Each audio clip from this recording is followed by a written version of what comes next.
আসসালামু আলাইকুম WhatsApp guys, আশা করি সবাই ভালো আছেন। আজকে আমার স্বপ্নের একটি ট্রিপে যাচ্ছি। সময় এখন ভোর 5টা, ঘুম থেকে উঠে রেডি হচ্ছি। আশা করি আমার এমন ভ্রমণ সঙ্গী হয়ে আপনাদের ভালো লাগবে। সঙ্গে থাকুন এবং দেখতে থাকুন আমার সিলেট ভ্রমণ। প্রয়োজনীয় জিনিসপত্র ব্যাগ সব গুছিয়ে নিলাম। এবার গাড়ির চাবি নিয়ে যা কিছু দরকার সব কিছু নিয়ে ঘরটাকে বিদায় জানিয়ে বের হওয়ার জন্য রেডি হলাম। গুড বাই আমার স্বপ্নের ঘর। তো ঘর থেকে বের হচ্ছি। ঘর থেকে বের হয়ে আর মোটরসাইকেলটাও বের করতে হবে। মোটরসাইকেল বের টের করে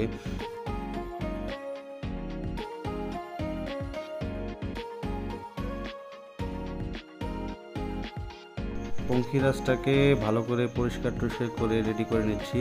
আর আজকের পরিবেশটা অনেক সুন্দর।